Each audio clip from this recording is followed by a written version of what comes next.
صلی علی رسولہ الکریم اما بعد فاعوذ باللہ السمیع العلیم من الشیطان الرجیم بسم اللہ الرحمن الرحیم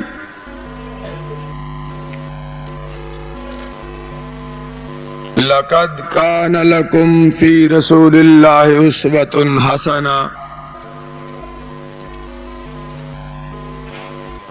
حضرات گرامی، میرے بھائی کے اعلان کے مطابق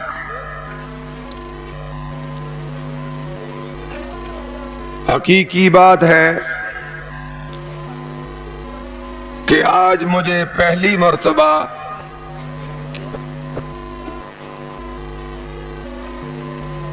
خطیب اسلام سفیر اسلام سید عبدالغنی شاہ صاحب رحمت اللہ علیہ اور مجاہد اسلام شہید اسلام سید حبیب الرحمن یزدانی صاحب رحمت اللہ علیہ اور شیر ربانی برادر اکبر جناب مولانا محمد حنیف ربانی صاحب کے اس عظیم شہر میں آپ جیسے عظیم لوگوں سے پہلی مرتبہ ہم کلام ہونے کی اللہ نے توفیق بخشی ہے۔ میری دعا ہے کہ اللہ رب العزت ہمیں حق کہنے کی، حق سننے کی اور پھر حق پہ رہنے کی توفیق عطا فرمائے۔ میرے بزرگوں اور دوستوں، ہر چمکنے والی چیز سونا نہیں ہوتی اور ہر سفید چیز چاندی نہیں ہوتی، ہر چمکنے والا ذرہ ستارہ نہیں ہوتا۔ اس دنیا میں ہر کالا کوٹھا بیت اللہ نہیں ہوتا، اس دنیا میں ہر گلی آپ کے گھر کی گلی نہیں ہے،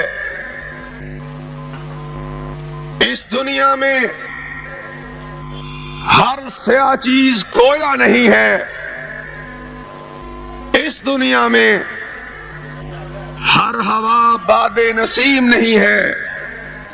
میں یہ بتلانے آیا ہوں کہ ہر راہ جنت کی راہ نہیں ہے۔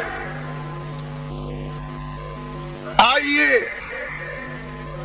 غور کیجئے اور اللہ سے دعا کیجئے کہ اللہ اگر تو نے توفیق بخشی ہے سنانے کی اور سننے کی، اے اللہ اسے اپنی بارگاہ میں ہماری ہدایت کا ذریعہ بنا دے۔ میں کہہ رہا تھا کہ ہم اس دعوت کو پیش کرنے آئے ہیں، کرتے رہیں گے انشاءاللہ اللہ کی توفیق سے۔ وہ یہ ہے میرے بھائیوں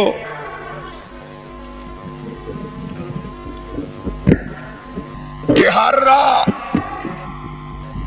جنت کی راہ نہیں ہے، اور میں کہا کرتا ہوں کہ ہم میں سے کوئی ایسا نہیں جو اپنی مرضی سے پیدا ہوا ہے، کوئی ایسا نہیں، اور کوئی ایسا نہیں جو اس دنیا سے جاتے ہوئے اپنی مرضی سے جائے گا،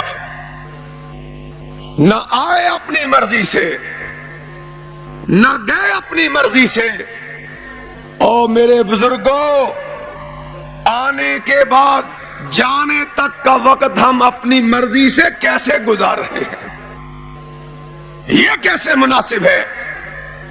نہ آنا ہماری مرضی کا، نہ جائیں گے اپنی مرضی سے، اور یہ درمیانی مدت جو عرش والے نے اپنی رحمت سے عطا فرمائی، کسی کو 40 سال، کسی کو 50 سال، کسی کو 60 سال، کسی کو 90 سال، کسی کو 100 سال، یہ اپنی مرضی سے کیسے گزارے گا؟ اور ابتدا میں اپنی بات شروع کرنے سے پہلے اس بات کو بھی دلیل کے طور پہ پیش کرتا ہوں کہ اس دنیا میں ہم میں جو بھی ہو وہ اپنا گھر بناتا ہے، کوئی 10 مرلے کا، کوئی 20 مرلے کا، کوئی 100 مرلے کا، اور جو بھی گھر بناتا ہے وہ گھر بنانے سے پہلے اس گھر کا نقشہ تیار کرواتا ہے، نقشہ تیار کرواتا ہے، اور پھر کسی مستری کے پاس جا کر اس کو کہتا ہے کہ میرے اس نقشے کے مطابق میرا مکان بنا دے۔ میری بات سمجھ آ رہی ہے نا؟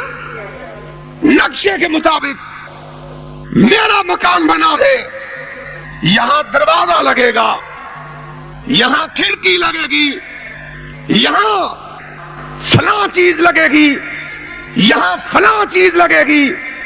کچھ دیر کے بعد وہ آئے، اپنا گھر دیکھنے کے لیے آئے، اور دیکھے کہ جہاں دروازہ لگنا تھا وہاں اس نے کھڑکی لگا دی ہے، اور جہاں کھڑکی لگنی تھی وہاں دروازہ لگا دیا ہے، اور یہ سارا نقشہ جب الٹا دیا جائے گا تو تم اس گھر میں رہنا پسند کرتے نہیں ہو۔ کیوں؟ اس لیے کہ جو نقشہ دیا تھا وہ اور تھا، اور بنا کسی اور کے انداز سے دیا ہے۔ میں یہ بتلانا چاہتا ہوں اللہ کی توفیق سے، اور اگر دنیا کی کوٹھی، دنیا کا مکان، دنیا کا گھر نقشے کے خلاف بن جائے، تم اس میں رہنا پسند نہیں کرتے، اللہ تمہیں جنت نقشے کے بغیر کیسے عطا فرما دے گا؟ اس نے اس جنت کے لیے، اس نے اس عظیم گھر کے لیے، اس نے اس اعلی مکان کے لیے جو نقشہ بنایا ہے، نہ میرا بنایا، نہ آپ کا بنایا، نہ غیرے کا بنایا، نہ غیرے کا بنایا، نہ مشرق والے کا بنایا، نہ مغرب والے کا بنایا، نہ شمال والے کا، نہ جنوب والے کا، اور اس نے نقشہ بنایا ہے تو مدینے کی سرکار آمنہ کے لال کا بنایا ہے۔ کیا اگر جنت میں جانا چاہتے ہو تو پھر دیکھو، اگر تم باپ ہو تو فاطمہ کے بابا کی زندگی اختیار کرو۔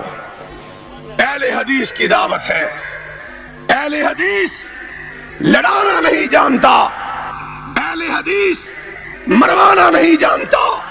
اللہ کی قسم، اہل حدیث لڑنا جانتا ہے یا مرنا جانتا ہے، صرف قرآن کے لیے یا محمد کے سچے فرمان کے لیے صلی اللہ علیہ وسلم۔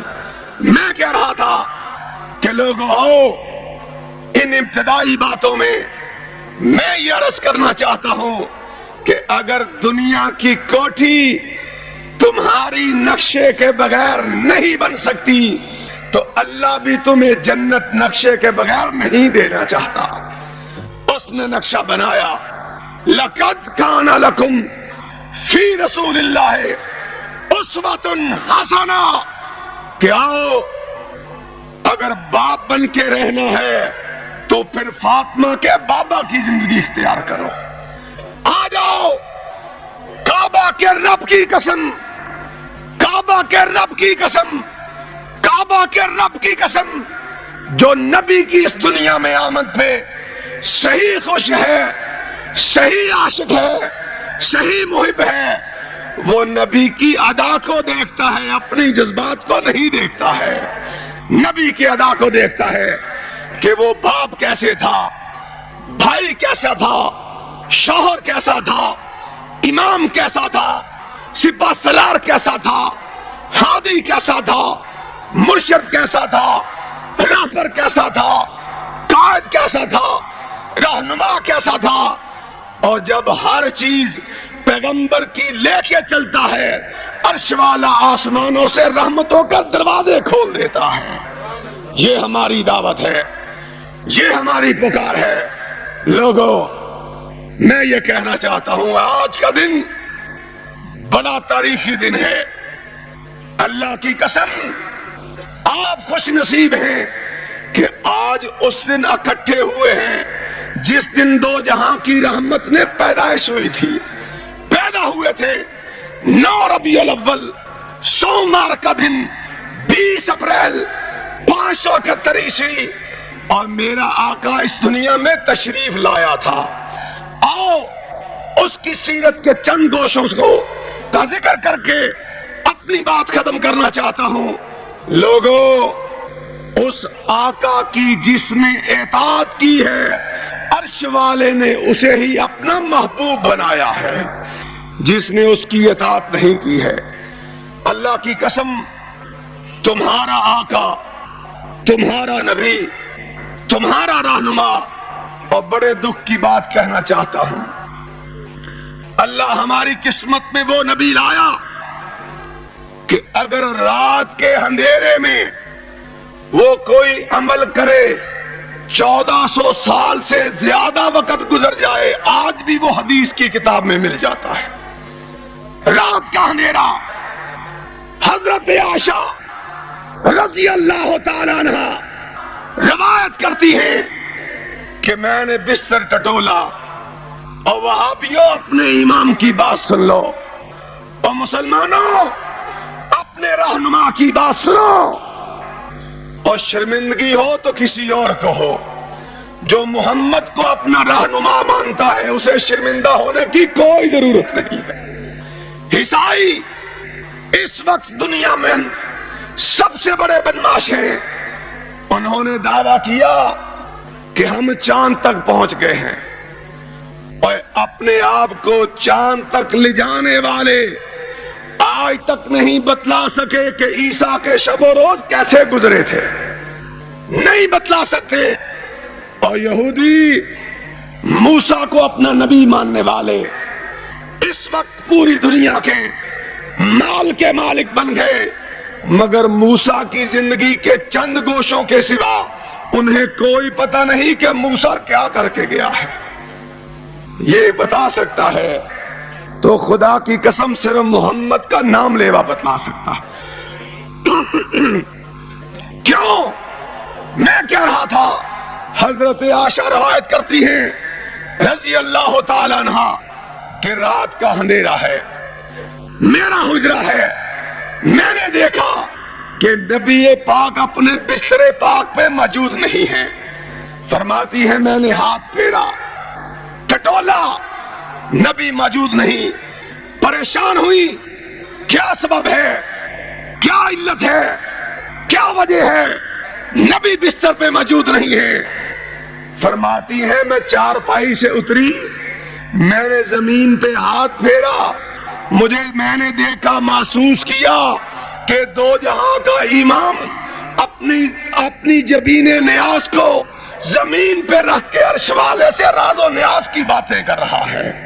میں یہ کہنا چاہتا ہوں، ہمارا نبی، ہمارا پیشوا، ہمارا مقتدا وہ نبی ہے، وہ رہنما ہے، اور خدا کی قسم وہ رات کے اندھیرے میں سجدہ کرے، صدیاں بیت جائیں، آج بھی اس کا سجدہ حدیث میں مل جاتا ہے۔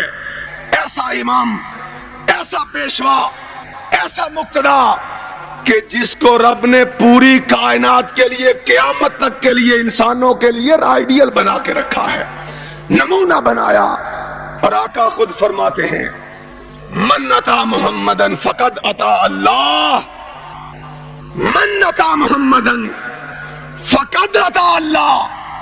اور میری امت کے لوگوں، صرف محمد کی ذات واحد ذات ہے، اکیلی ذات ہے کہ جس کی اطاعت اللہ کی اطاعت ہے۔ خدا کی قسم ہماری کسی سے کوئی لڑائی نہیں ہے۔ ہم نہ اپنے باپ کے لیے آتے ہیں، نہ اپنے باپ دادا کے لیے آتے ہیں، نہ اپنی ذات کے لیے آتے ہیں۔ ہماری منشا ہماری خواہش، ہماری تمنا، ہماری آرزو یہ ہے کہ کائنات والوں کا رخ ساری کائنات سے ہٹ جائے، محمد کی طرف جڑ جائے، اس کے سوا کوئی خواہش نہیں۔ کیوں؟ آقا فرماتے ہیں کہ میری اطاعت صرف اللہ کی اطاعت ہے۔ اب بتلاؤ، دنیا کا کوئی امام اس بات کا دعویٰ کر سکتا ہے کہ میں اس کی تقلید کر رہا ہوں، اسے اپنا امام مان رہا ہوں؟ نعوذ باللہ، جس کی بات اللہ کی بات ہے، کوئی نہیں کہہ سکتا۔ امام ابو حنیفہ رحمت اللہ علیہ اپنے شاگردوں کو بلاتے ہیں، فرماتے ہیں آؤ میرے شاگردوں، میں تمہیں نصیحت کرنے لگا ہوں۔ امام صاحب فرمائیے کیا نصیحت ہے؟ فرمایا میری بات کو حجت بنا کے پیش نہ کیا کرو۔ امام ابو حنیفہ رحمت اللہ علیہ کہتے ہیں میری بات کو دلیل بنا کے پیش نہ کیا کرو۔ امام صاحب اگر آپ کی بات کو دلیل نہیں بنانا تو کس کی بات کو دلیل بنانا ہے؟ فرمایا مدینے والے کی بات کو دلیل بنانا ہے۔ یہی عقیدہ امام شافعی کا ہے رحمت اللہ علیہ۔ ایک مسجد میں حدیث سناتے ہیں، حدیث سنا کر ابھی بیٹھے ہی تھے، کوئی مجمع سے اٹھا، اس نے کہا امام صاحب یہ تو حدیث ہے، یہ تو رسول کا فرمان ہے، آپ کی اس مسئلے کے بارے کیا رائے ہے؟ ابھی یہ الفاظ کہے، امام شافعی رحمت اللہ علیہ اٹھے، غصے سے چہرہ سرخ ہو گیا اور فرمایا اور سوال کرنے والے، تو نے میرے گلے میں صلیب لٹکا ہوا دیکھ لیا ہے؟ اب بتلا، میں تمہیں کائنات کے امام کی بات بتلا رہا ہوں اور تو مجھے میری رائے پوچھ رہا ہے۔ میرا جی چاہتا ہے تجھے جیل میں بند کر دیا جائے اس وقت تک جب تک تو توبہ نہیں کر لیتا۔ یہی عقیدہ امام مالک کا تھا۔ مسجد نبی ہے، تشریف فرما ہے، مامون بادشاہ آیا، اس نے کہا امام تیرے موطا امام مالک کی کیا بات ہے؟ میرا جی چاہتا ہے کہ میں اسے اپنے ملک کا قانون بنا دوں۔ امام کیا جواب دیتا ہے؟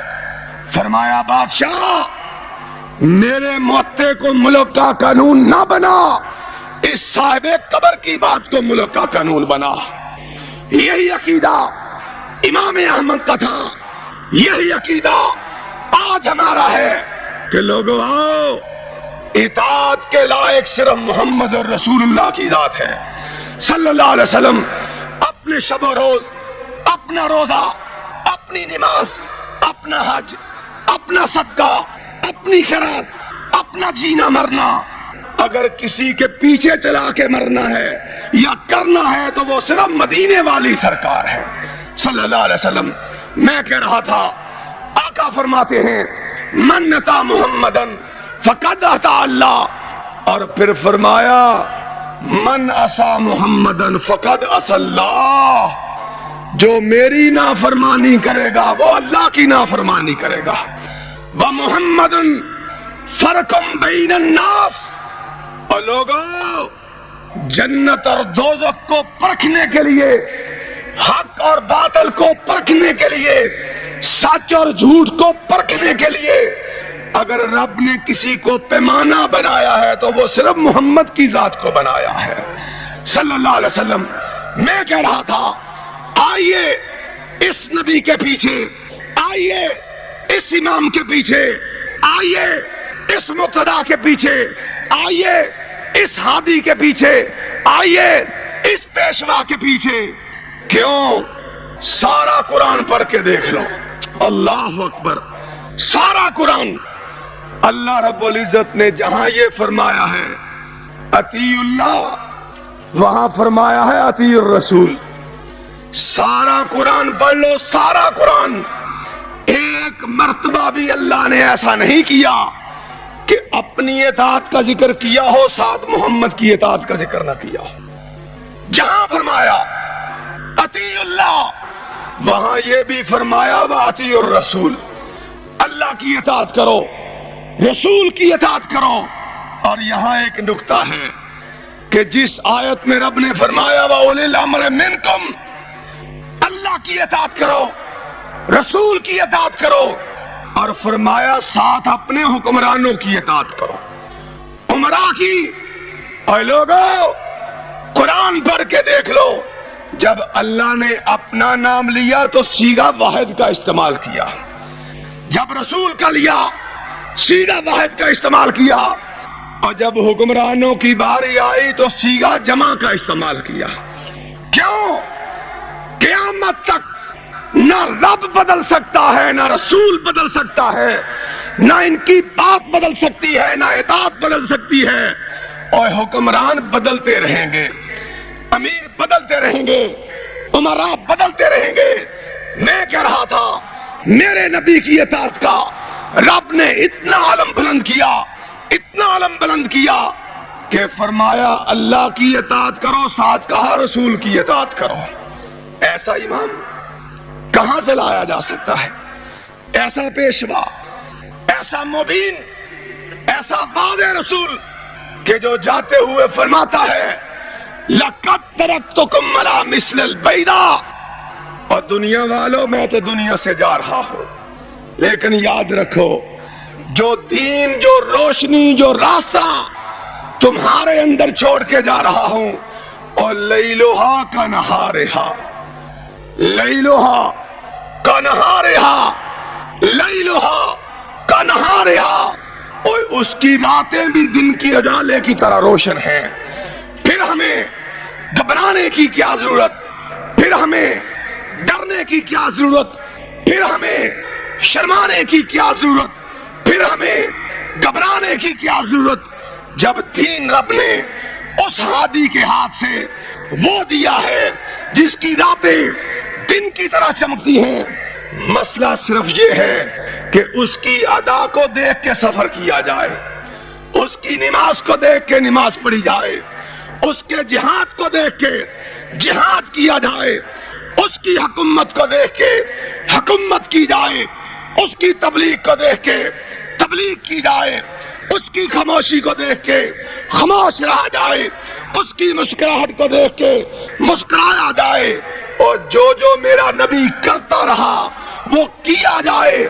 جو کرے گا اللہ کی قسم جنت کا وارث بن کے جائے گا، اور جو میرے نبی کا راستہ چھوڑ دے گا وہ دنیا کی ساری سلطنتیں حاصل کر لے، اللہ اسے جنت کبھی عطا نہیں فرمائے گا۔ اور میرے نبی کے صحابہ کو رب نے اسی لیے عظمت عطا فرمائی، اور ترقیاں، عظمتیں، شان و شوکت۔ ایک چھوٹا سا صحابی ہے، چھوٹے سے مراد دبلے بدن والا، دبلے بدن والا، کمزور ٹانگیں ہیں، چھوٹا بدن ہے، مسواک اتار رہا ہے، اللہ اکبر، تھوڑی سی ہوا چلی ٹانگیں لڑکھڑا رہی ہیں، اس طرح حرکت کر رہا ہے۔ صحابہ مسکرا پڑے، یا رسول اللہ اس عبداللہ ابن مسعود کی حالت دیکھیے کہ تھوڑی سی ہوا چلی ہے لڑکھڑا رہا ہے۔ آؤ، خدا کی قسم چاہے کوئی کالے رنگ کا ہو، چاہے گورے رنگ کا، چاہے بریلوی ہو، چاہے اہل حدیث ہو، چاہے دیوبندی ہو، اگر اس کا یہ ایمان بن جائے، اگر اس کا یہ عقیدہ بن جائے کہ میں دنیا کو ٹھکرا سکتا ہوں، دنیا کے امام کو نہیں ٹھکرا سکتا، میں دنیا چھوڑ سکتا ہوں، محمد کی بات نہیں چھوڑ سکتا، اور جو محمد کی بات نہیں چھوڑتا عرش والا اس کا ساتھ نہیں چھوڑتا صلی اللہ علیہ وسلم۔ میں کہہ رہا تھا کہ آج بھی رب نے عظمتیں رکھی ہیں تو نبی کی اطاعت میں رکھی ہیں، اور قرآن کی بات جو میں چھوڑ گیا کہ اللہ نے جہاں اپنی اطاعت کا ذکر کیا وہاں محمد کی اطاعت کا بھی ذکر کیا، لیکن یارو قرآن میں یہ کئی مقام ایسے ہیں کہ جہاں رب نے محمد کی اطاعت کا ذکر کیا ہے وہاں اپنی اطاعت کا ذکر ہی نہیں کیا ہے۔ ایسا نبی وَمَن يُطِعِ الرَّسُولَ فَقَدْ أَطَاعَ اللَّهَ، اللہ فرماتے ہیں جو اس کی اطاعت کر لیتا ہے، اس کی تابعداری کر لیتا ہے، اس کے پیچھے چلتا ہے، وہ سمجھے کہ عرش والے کی اطاعت کر لی ہے، وہ سمجھے کہ میں عرش والے کے پیچھے چل پڑا۔ اسی لیے ان صحابہ نے جو نبی نے فرمایا اس کے آگے کبھی بھی قدم نہیں اٹھایا۔ میں بات کر رہا تھا عبداللہ ابن مسعود کی رضی اللہ تعالیٰ عنہ کہ اتنا کمزور جسم ہے، صحابہ مسکرا پڑے۔ اللہ کے رسول فرماتے ہیں میرے ساتھیوں، تمہیں میرے عبداللہ کی پنڈلی کے وزن کے بارے علم ہی نہیں ہے، یہ اتنا عظمت والا ہے، اتنا شوکت والا ہے کہ قیامت کے دن عرش والا اس کی پنڈلی کو احد پہاڑ کے ساتھ تولے گا۔ یہ وزن، یہ رفت، یہ بلندی، یہ عظمت ملی تو خدا کی قسم محمد کے جوتوں کی وجہ سے ملی تھی صلی اللہ علیہ وسلم۔ کیا ہوتا ہے، جمعے کا دن ہے، آقا منبر پہ تشریف فرما ہے، خطبہ ارشاد فرما رہے ہیں۔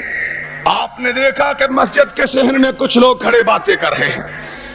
آپ نے غصے سے کہا اجلسو، اور کیا کر رہے ہو، بیٹھ جاؤ، مسجد کا احترام کیوں نہیں کرتے، میری بات کیا نہیں کرتے، بیٹھ جاؤ۔ جب غصے سے کہا بیٹھ جاؤ، اسی عالم میں عبداللہ ابن مسعود مسجد نبوی کے دروازے سے داخل ہو رہا تھا، داخل ہو رہا ہے، کانوں میں آواز پڑی کہ دو جہاں کا بادشاہ کہتا ہے بیٹھ جاؤ، آواز پڑی کائنات کا امام کہتا ہے بیٹھ جاؤ، آواز پڑی صاحب وحی کہتا ہے بیٹھ جاؤ۔ مسجد کے دروازے کے اندر ہی بیٹھ جاتے ہیں، بیٹھ گئے۔ آقا علیہ الصلوۃ والسلام نے کچھ دیر کے بعد دیکھا کہ میرا مرید مسجد کے دروازے میں بیٹھا ہوا ہے، اور اللہ سے دعا کرو اللہ ایسی اطاعت ہمیں بھی نصیب فرمائے کہ ادھر قدم اٹھائیں، کوئی کہے کہ یہ قدم محمد کے قدموں سے نہیں ملتا، ہم قدم کٹوا لینا گوارا کر لیں، اٹھانا گوارا نہ کریں، یہ اطاعت ہے، یہ تابعداری ہے۔ آواز دی، نگاہ اقدس پڑی عبداللہ ابن مسعود پر رضی اللہ تعالیٰ عنہ، پوچھا اور میرے عبداللہ یہاں کیوں بیٹھ گئے ہو، اٹھو آگے آ جاؤ۔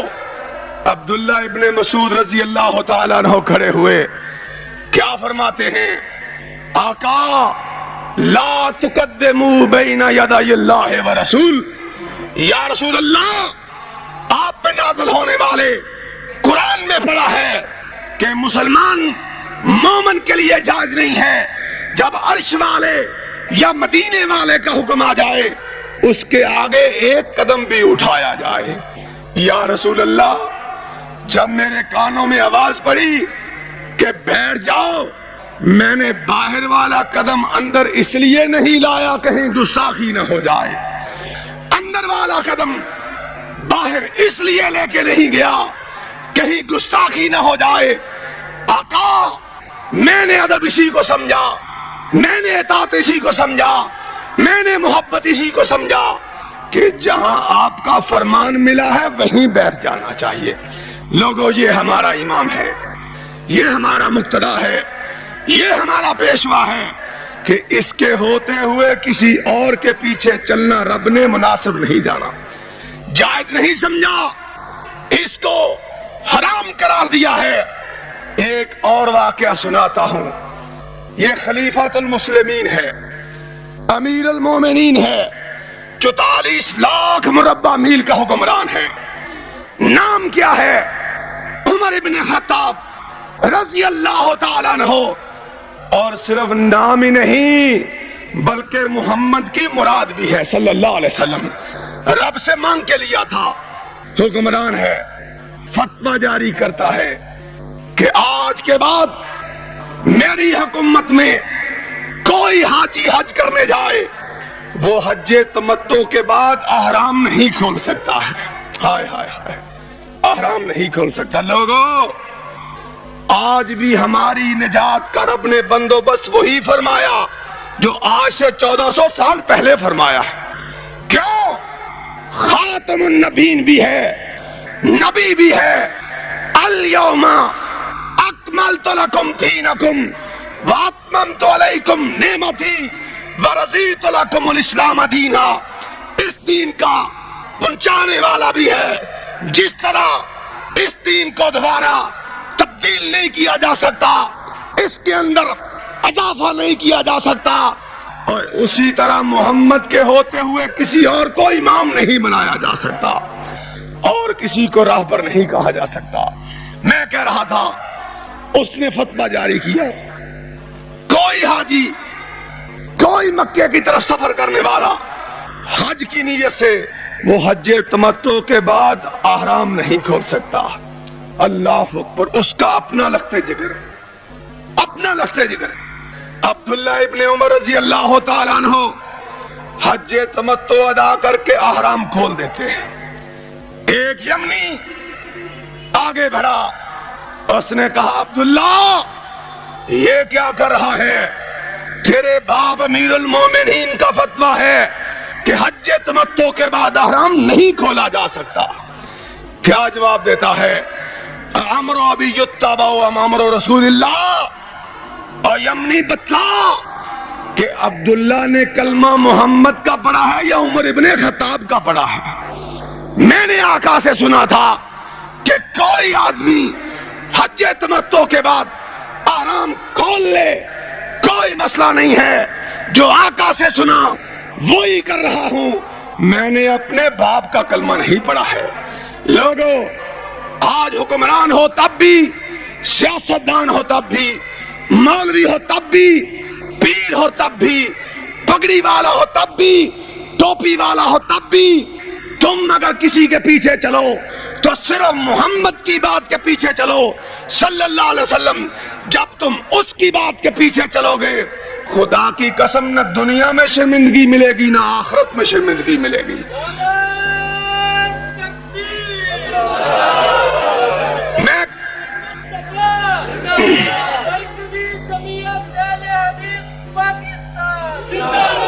میں کہہ رہا تھا ایسا آقا، ایسا مقتدی کہ خدا کی قسم جس کی بات رب کرتے ہوئے کہے فلا وربک لا یؤمنون حتی یحکموک فیما شجر بینہم ثم لا یجدوا فی انفسہم حرجا مما قضیت ویسلموا تسلیما. جاؤ لوگو ہم سے لڑنے والوں، جاؤ لوگو ہمیں گستاخ کہنے والوں، جاؤ لوگو ہمیں بدنامی کا تانا دینے والوں، ہم تم سے پھر بھی پیار ہی کرتے ہیں، ہم تمہیں اپنا بھائی ہی سمجھتے ہیں. کیوں کہ نام تم بھی محمد کا لیتے ہو، نام ہم بھی محمد کا لیتے ہیں صلی اللہ علیہ وسلم. اس نسبت سے ہم کچھ نہیں کہتے، مگر اتنا ضرور کہتے ہیں کہ جس کو رب نے منصف بنایا ہے اس کی عدالت میں چلے آؤ. اتنا ضرور کہتے ہیں جس کو رب نے بڑا بنایا ہے اسے بڑا مان لو. اتنا ضرور کہتے ہیں جسے رب نے امام اعظم بنایا ہے اسے امام اعظم مان لو. اور اس کے بدلے خدا کی قسم ساری کائنات میں جاتی ہے جائے، ہم سے محبت کی محمد کی محبت نہیں جانی چاہیے صلی اللہ علیہ وسلم. ایک یہودی ابھی مسلمان نہیں ہے. اللہ اکبر، کیسے کیسے لوگ اس نبی سے وفاداری کر کے رب کی جنت کو حاصل کر گئے ہیں. مسلمان نہیں، آقا کی مجلس میں آیا، بیٹھ جاتا ہے، آپ کا چہرہ دیکھا، آپ کی گفتار دیکھی، آپ کا کردار دیکھا، اور چہرے سے مجھے یاد آیا، اور مسلمانوں یہ میری بات پلے باندھ لو، سیرت النبی کانفرنس عنوان ہے، اور سیرت کے دو پہلو ہیں. ایک سیرت محمد کی صورت کی وجہ سے صلی اللہ علیہ وسلم، ایک سیرت آپ کی صورت کی سبب ہے، اور ایک سیرت آپ کے کردار کے سبب ہے. اور آج کوئی بندہ آقا جیسے رخسار نہیں بنا سکتا. صورت کی بات کرنے لگا ہوں. کوئی بندہ، کوئی عاشق، کوئی غلام میرے نبی کا تلوار جیسا خوبصورت ناگ اپنا نہیں بنا سکتا. کوئی بندہ نبی جیسی زلفوں کو اپنی زلفیں نہیں بنا سکتا، نبی جیسے چاندی سے زیادہ خوبصورت دانتوں جیسے دانت نہیں بنا سکتا، نبی جیسے کان مبارک نہیں بنا سکتا، نبی پاک جیسے ہاتھ مبارک نہیں بنا سکتا، نبی جیسا قد مبارک نہیں بنا سکتا، یہ کسی کے بس میں نہیں ہے، لیکن نبی جیسی نماز پڑھ سکتا ہے، نبی جیسا روزہ رکھ سکتا ہے۔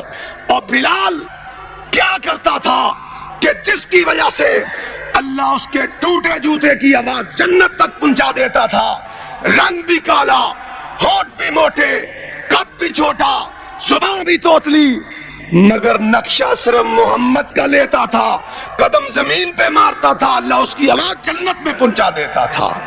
آج ہمیں بھی نبی کی سیرت کے حوالے سے اس بات کو مد نظر رکھنا چاہیے کہ نبی کی سیرت یہ ہے اس جیسی نماز پڑھی جائے، نبی کی سیرت یہ ہے اس جیسی خوشی منائی جائے، نبی کی سیرت یہ ہے اس جیسی غمی منائی جائے، نبی کی سیرت یہ ہے اس جیسا جہاد کیا جائے، نبی کی سیرت یہ ہے اس جیسی زکات دی جائے، نبی کی سیرت یہ ہے اس جیسی امامت کی جائے، نبی کی سیرت یہ ہے اس جیسی تجارت کی جائے، نبی کی سیرت یہ ہے اس جیسے لین دین کیے جائیں، اور نبی کی سیرت یہ ہے کہ جو نبی کر کے گیا ہے اسی طرح کرنے کا عزم کیا جائے، یہ ہے نبی کی سیرت۔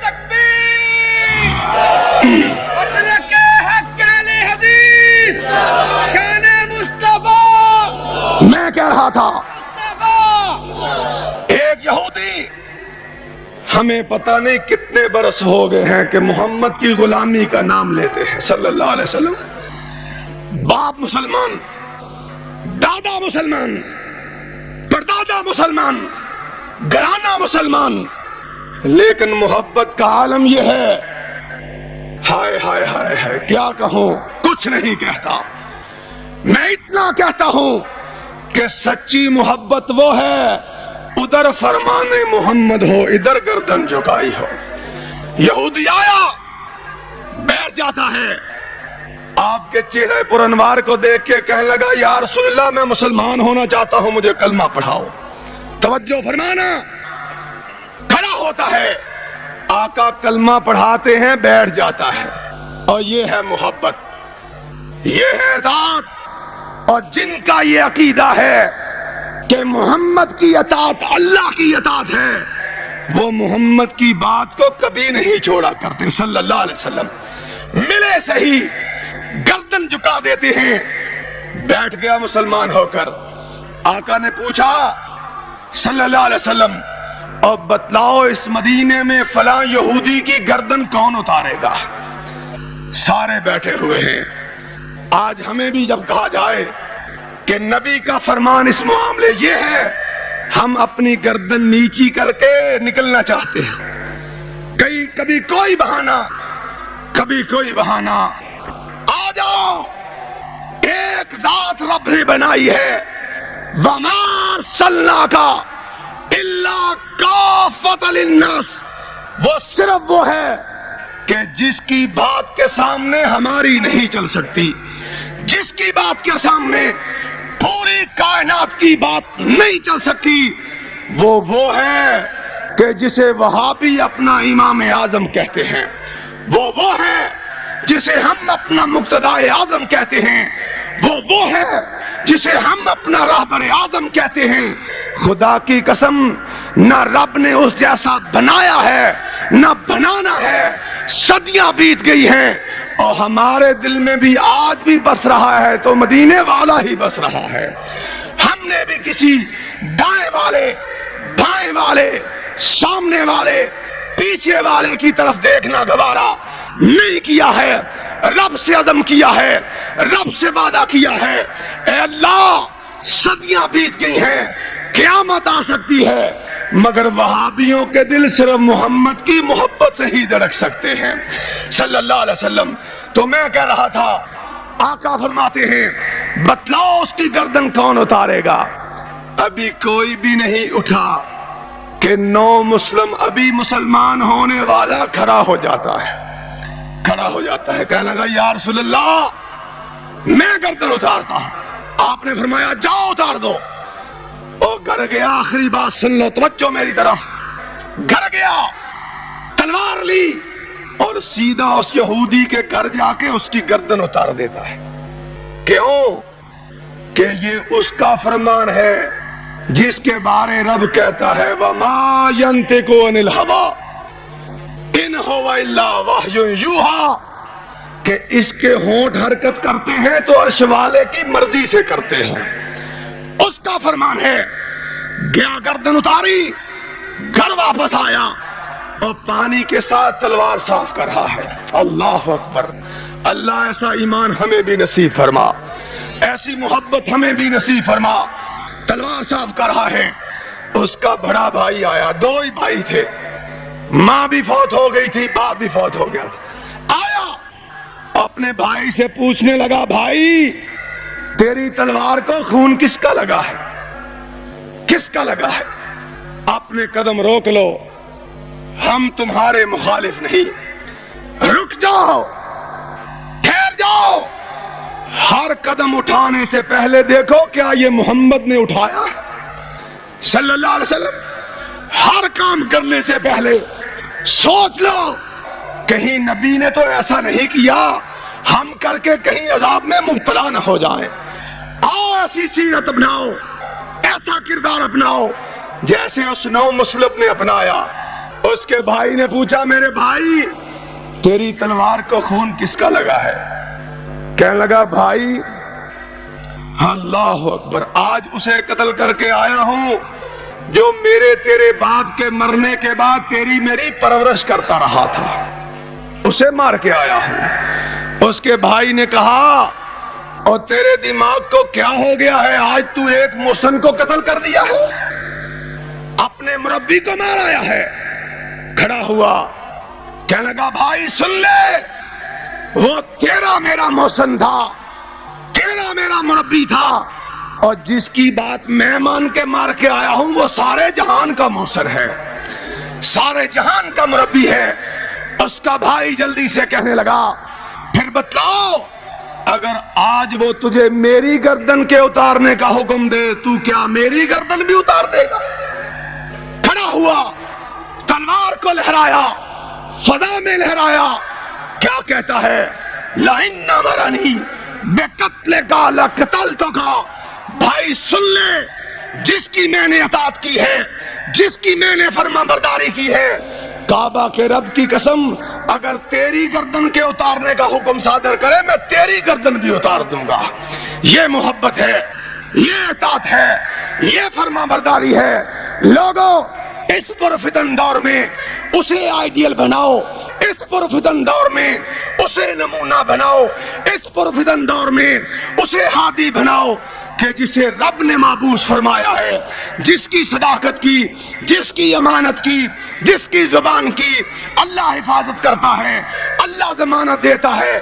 اس کے سوا کسی کے پیچھے نہ چلو, جہاں محمد کی بات ملے وہاں سے لے لو. وآخر دعوانا ان الحمدللہ رب العالمین.